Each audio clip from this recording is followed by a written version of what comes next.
Welcome to DABCC Radio, where smart people listen.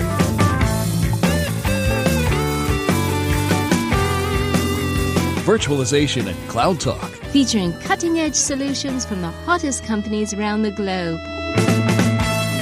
Broadcasting from the DABCC offices in sunny Sarasota, Florida. Surrounded by computers, books, and Legos. A Microsoft MVP, Citrix Charter CTP, VMware vExpert.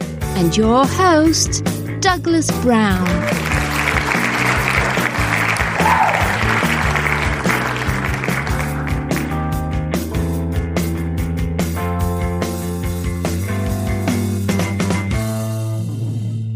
Everyone, I have a fabulous show for you today. My name is Doug Brown, and I am the host of DABCC Radio, and I am the DAB in the CC, and we have a great show for you. We have DataCore back on the line with us, and they have a new product, and this new product promises to, or doesn't just promise, it does speed up SQL Server, and you will understand why once you listen to this podcast. So with no further ado, let's dive into this. Today we have Augie, one of the rocket scientists over at DataCore Software. And I usually joke that DataCore is filled with a bunch of rocket scientists. And believe it or not, Augie's actually a former rocket scientist. So what do I say? But yeah, it's an amazing company, amazing technology. And here we have a new one, a new product.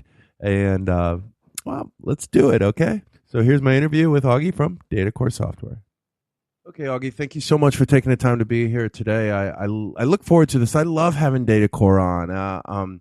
I said it in the intro, but you guys there's like smart, and then there's DataCore smart, right? Which is so you gotta bar this too. I'm giving you pressure up front. How do you like that? I'm ready for it, Doug. I know you are. I know you are. It's par for the course for you guys, right? So that being said, for those who don't know who you are, can you tell us who you are and what do you do over at DataCore? Sure. I'm Augie Gonzalez. I'm part of the technical marketing group in beautiful Fort Lauderdale at headquarters. And I've been here for a number of years. A little bit of my background is I was, at one point, a rocket scientist for General Dynamics. So then I came around to the computer side of the business and have been here, I want to say, excess of 12 years.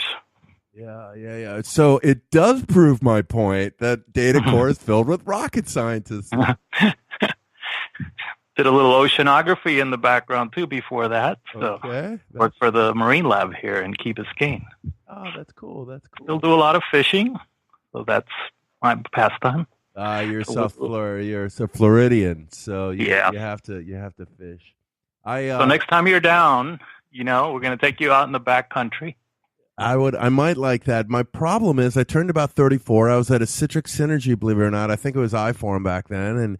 And we went to go ride the rides. You know how they would always rent out the parks, right? So I went to go ride the rides, and I'm doing the Hulk. I remember it so clearly. And I about lost it on the and I realized at that point I have motion sickness. And there's nothing you can do about it. Well, nowadays you can take the pills, and I have these little bracelets I wear. But it really, really sucks. But my bracelets are with me at all times in case I have to get in a car or something like that. And so whenever I go somewhere, they're in my backpack. But it sort of made fishing and things like that not as much fun as it used to be. Not in the back country. That's the beauty. It's flat, no waves. And what do you do? You mean out in the Everglades? Yeah, 10,000 Island.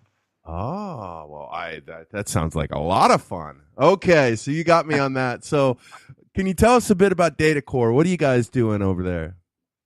We specialize basically in high-speed data access, making sure it's well protected. The data gets to where it's intended quickly and responsibly every time. And we've been around for close to 2 decades now. We're going to be celebrating our 20th anniversary come February, so just around the corner, and largely have been known from the software-defined storage and storage virtualization circles, pioneer in that area. So more recently, what we're going to talk about today is an area that we're branching into, which is the database optimization side of the house. Yeah, this is interesting for me because I know you guys as the, really fast storage, right? I mean, you even hold the world record on storage, which always is amazing to me. And but now you're getting into making SQL servers really fast. So, it's SQL, databases are probably one of the most important things we have out there today because we're collecting so much data and everything's connected into a database of some sort. So the faster that that transaction is one of the most important things we have. So, can you talk a bit about that? Why are enterprises currently struggling with this? I mean, are they? They certainly are. We're finding in a couple of different areas, particularly where SQL Server is germane and it's like the backbone of what they do, is in the systems of record and systems of engagement. Those two parts of you might call it back office and the front end interface where the data is being ingested and where all that status is being updated and the orders are being processed. That bread and butter part of the business is really hitting up against time constraints. And that's probably the most urgent thing that's facing a lot of these sites, especially in the e-commerce area, in the inventory optimization areas, things like fraud detection, all of these. And why is that? Is it the limitation on SQL itself, on the ideology of transactional databases, or what is the inherent problem there? Not at all. It turns out SQL does an awesome job. So I commend Microsoft. Originally, we thought that may have been the origin of the problem, but it's more insidious than that, Doug. It has to do with something that happens downstream of where SQL makes request of the operating system. So SQL does a super job of taking advantage of these large multi-core servers and basically says, hey, I've got this really tough nut to crack. And what I'm going to do is I'm going to break it out into smaller jobs and hand it off to these cores and let the system just run with it concurrently. But what happens just on the south side of that is the operating system says, hey, that's cool. I got all these resources, but guess what? I can schedule one I/O process at a time for you. So I know all these things you want to get done simultaneously, but the way I work is service one of you, the rest of you wait, and then I'll take care of you next. And so go to sleep until then. That's the essence of the problem we've uncovered. Interesting. This is, of course, DataCore is one of the leaders in parallel processing. So I guess this makes sense that the new product is called MaxParallel. Can you talk a bit about DataCore's new MaxParallel product? Yeah, so it's all about shortening the time to reach decisions and to process work, process transactions, and essentially allow people to take action sooner. I think that would be the net of it, so that their database applications on which they rely on so much can be more responsive and more productive. Okay, so how does that, how can you give us how are you doing that sort of answer? We do that rather cleverly. Speaking for my engineering team, I'm sure when they listen to the podcast, they'll be happy to see their product on radio. Yeah. Is we found that the root cause was some key choke points in the way the system basically services these requests, as I mentioned. So we essentially provide a different way to schedule I/O processes underneath SQL Server so that all these concurrent requests that are coming through, so when you have a bunch of transactions coming through from different users, let's say retail consumers that are all wanting to shop at the same time, that those database accesses, which are completely independent of each other, can in fact work through the system independently without colliding into each other. Interesting. So what's the product? I mean, is it a piece of software? How do I get it installed, up and running? Where does this slide in? Can you describe that? Sure. Yeah, it's a plug and play piece of software. Installs right on the Windows machine where you're running SQL Server. It is dirt simple.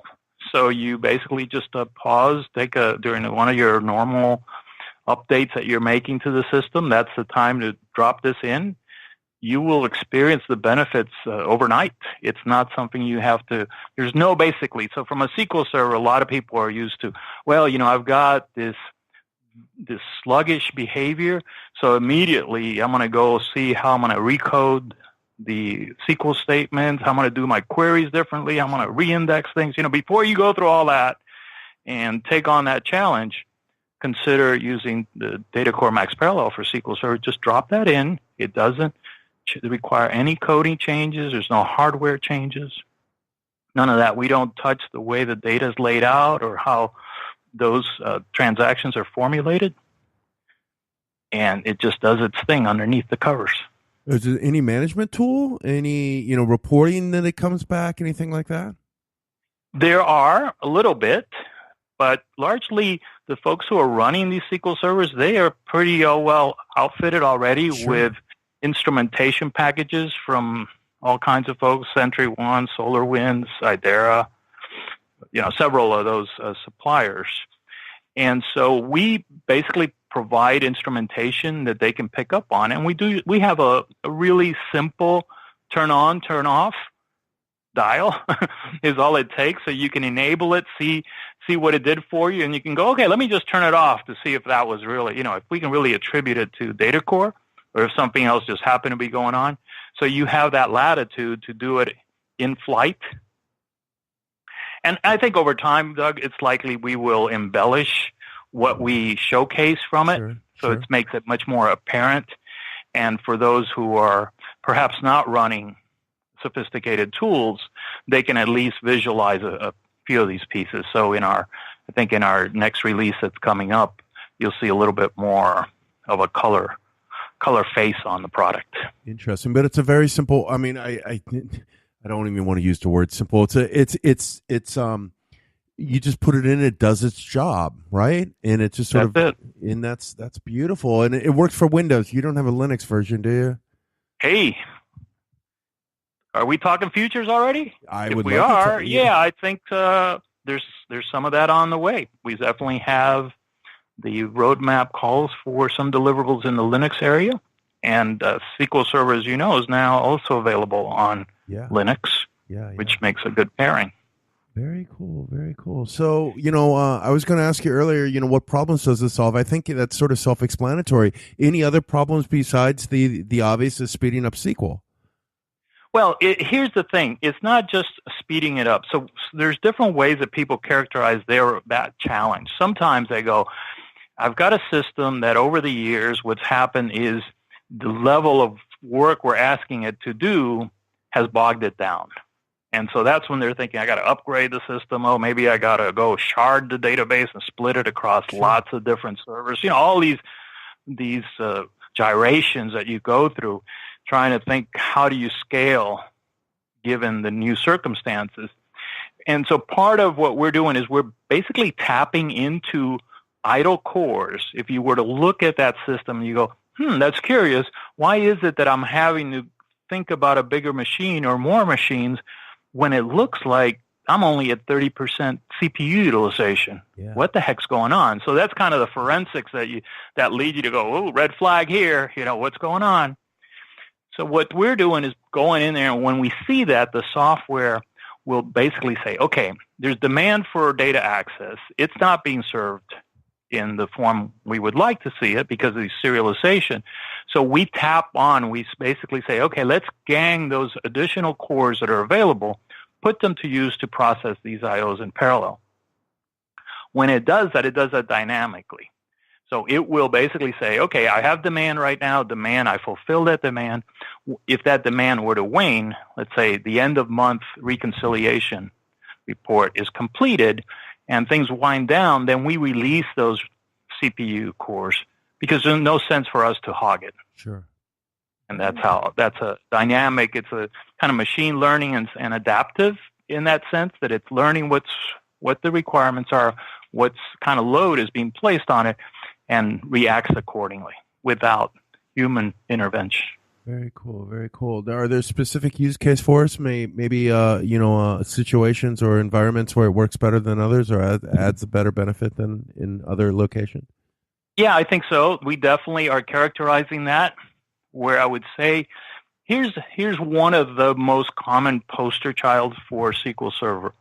There are numerous third-party ERP and CRM packages that you may be familiar with, which are packaged with SQL Server. So the ISV, the independent software vendor, basically ships that, and under the covers, or maybe very visually, there's a SQL Server database behind it. So those two things come to you shrink wrap, and as an end user, you don't really have a say on what to optimize or anything else like that. So those are really good spots, especially we're seeing, I would say in excess of 50% of the systems of record out there that are running SQL Server, running 2008, 2012 versions of SQL Server, both standard and enterprise. And so those are the areas where nobody's wanting to touch them. It's like, I'm frozen in time, and I don't dare do anything with it in terms of hardware changes or recoding, or I simply don't have the ability to do that. That's a perfect candidate for the software. That would be my first advice of where you should try it. Perfect. And requirements, you mentioned different versions of SQL. How far back do you go, or what kind of system requirements are there? They're very shallow. It's all the way back to 2008 and as far forward as the most recent 2017 on Windows dating back to 2008 R2.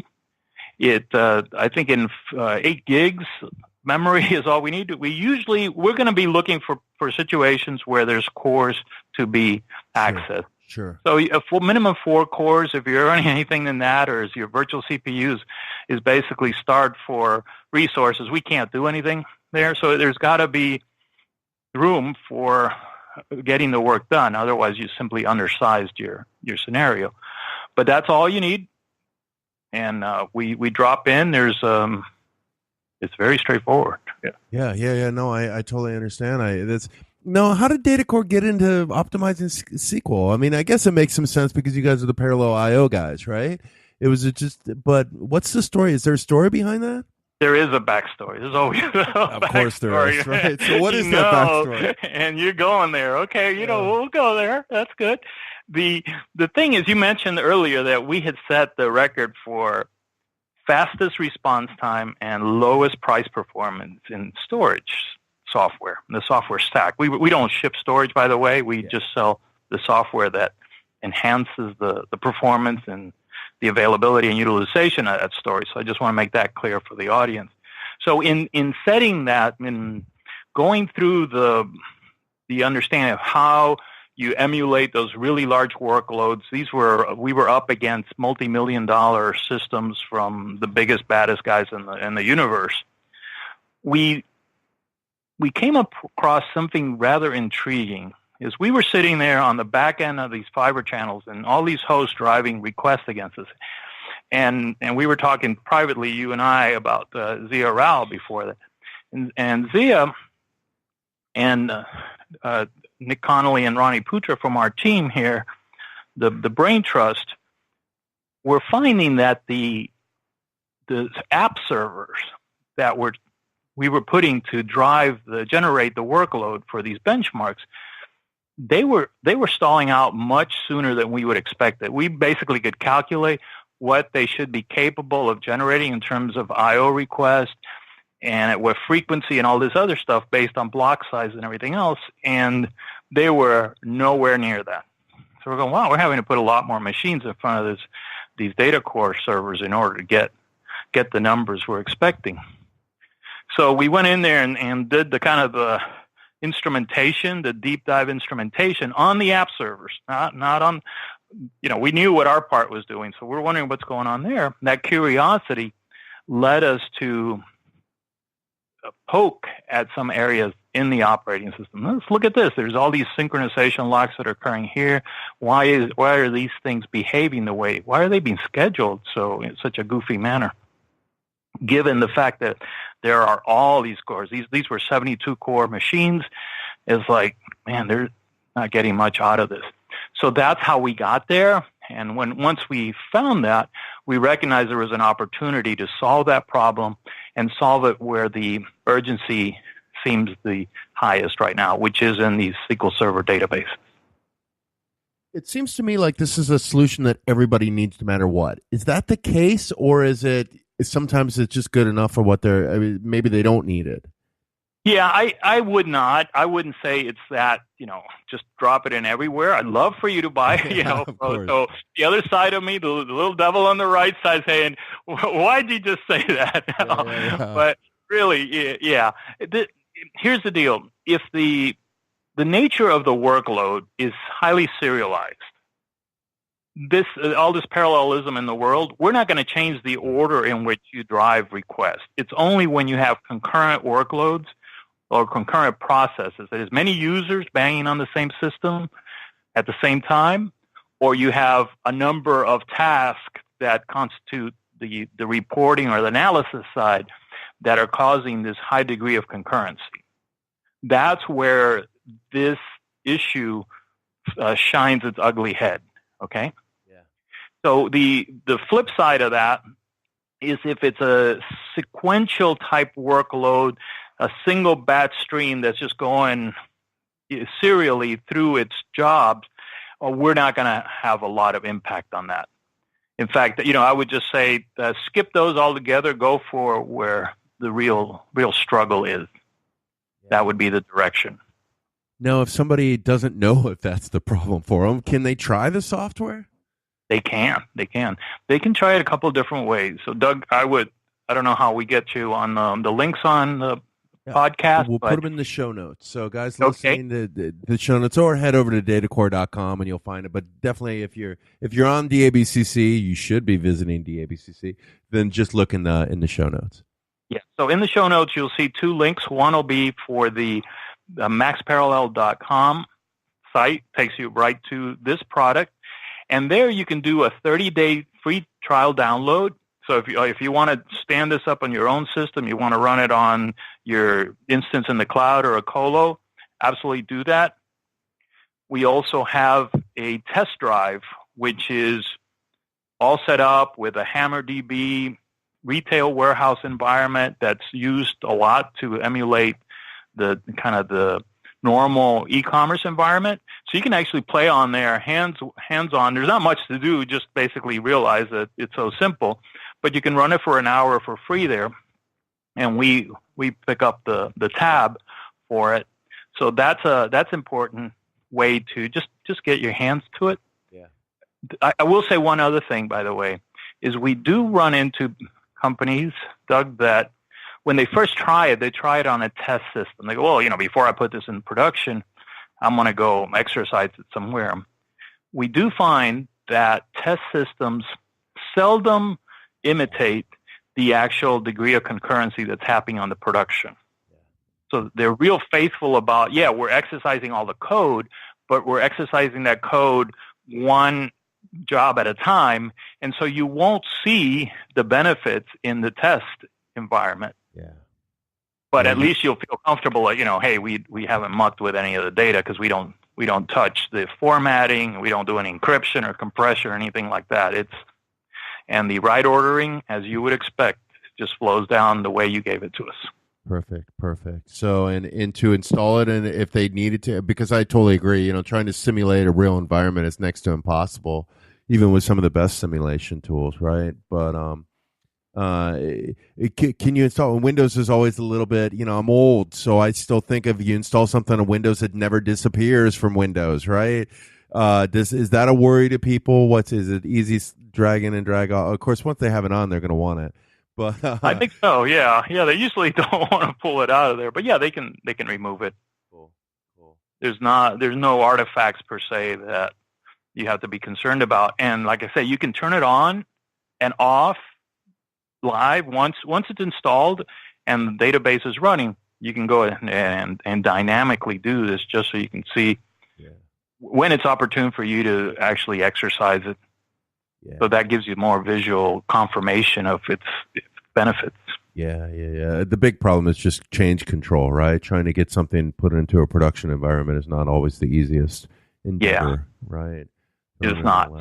But I just want to give that guidance so that somebody goes, "Oh yeah, try to test that." Try to have this two-core system over here, and it's what we use for stress testing. Oh yeah, really stress testing. So be mindful of that. So Augie, this is so cool. You guys, listeners, definitely go back and listen to anything I've done with DataCore, in any Zia web or podcast. Those are a treat. This guy is he was just God rest his soul, was a genius and then some. But I love talking with you guys, Augie. I truly do. I always get I know Isaiah would laugh all the time because it's such an amazing product. You just can't help but giggle through it, right? It is. It's that way, you guys are great. Yeah, so, what about the future? You mentioned maybe some Linux support, or definitely some Linux support at some point. Anything else coming? Yeah. So basically, if you drop down to what's happening below the covers, you can see that this might be applicable to other databases. But right now, the job one is to make sure that where it's most pervasive, which is the SQL Server scenarios, that's the first one. So I think what we'll do is we'll schedule another podcast when we're a little closer to the other cases. But just kind of a little preview, so food for thought for those of you who are running perhaps other scenarios. So, like SQL, when you say SQL Server, you mean Microsoft SQL Server? Microsoft SQL Server, cool. Right? Yeah, not just SQL in general. Yeah. And so we recognize that. Yeah, I would love it for WordPress. Would it affect WordPress? I wonder if it would. WordPress is interesting because WordPress, like in the web server, the web. Right. Yeah. So the problem with WordPress is you have all these different plugins. And the slow queries are just killing me, right? And it's not killing me; it's killing everybody out there. So would something like this help a slow query? I don't think so, but maybe, right? It depends upon, and correct me if I'm wrong, but from what I learned, it depends upon how WordPress is servicing those queries, right?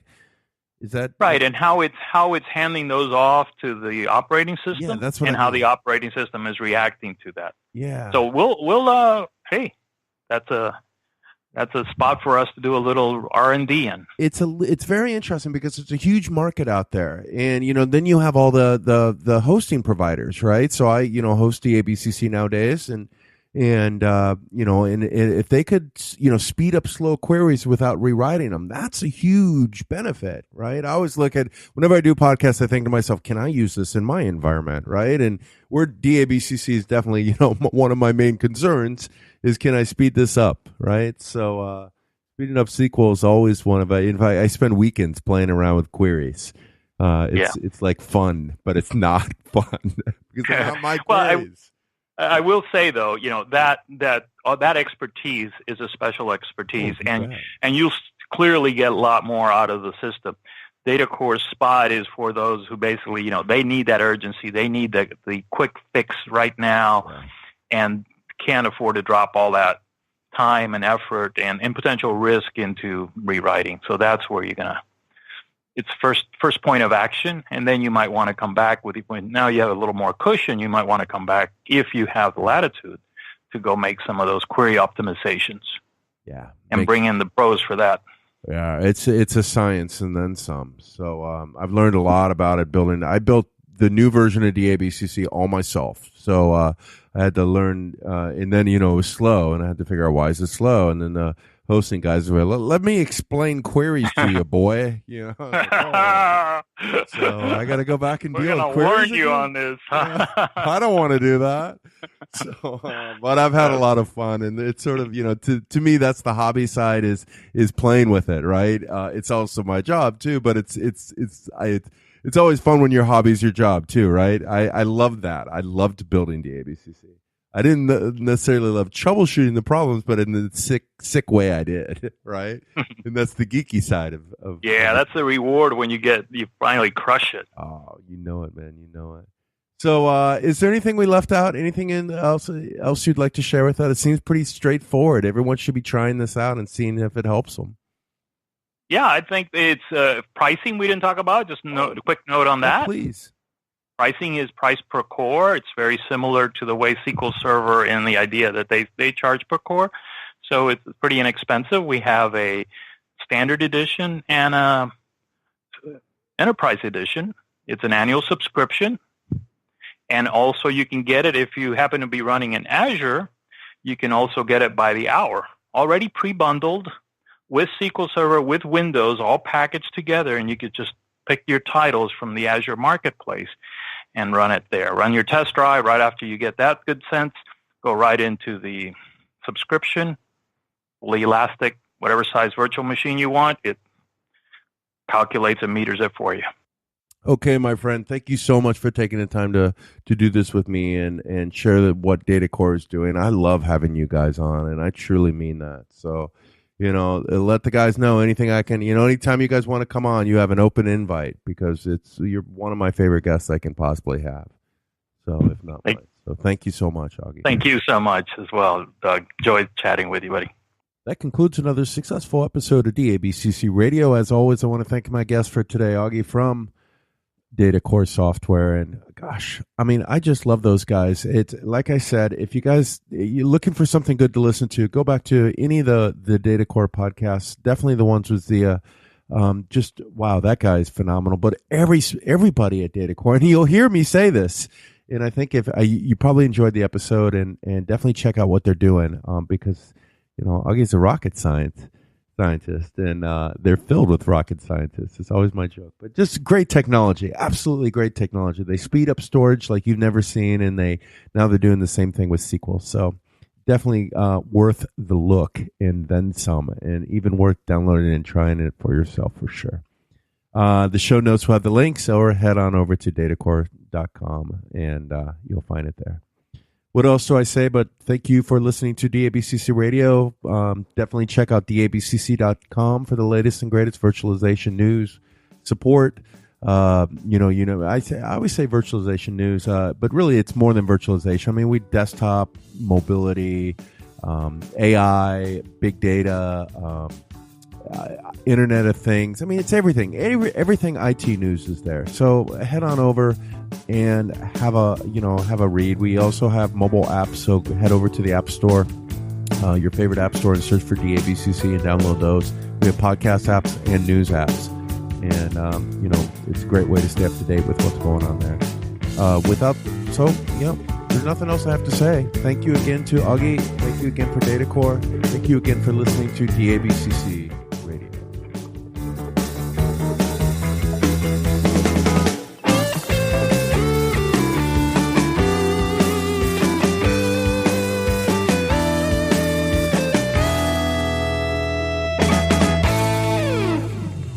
Can you say DABCC? DABC. Say it again, DABCC. DABC. Can you say it again, DABCC? DABC. How about DABCC? DABC. DABCC. DABCC. DABCC. DABCC.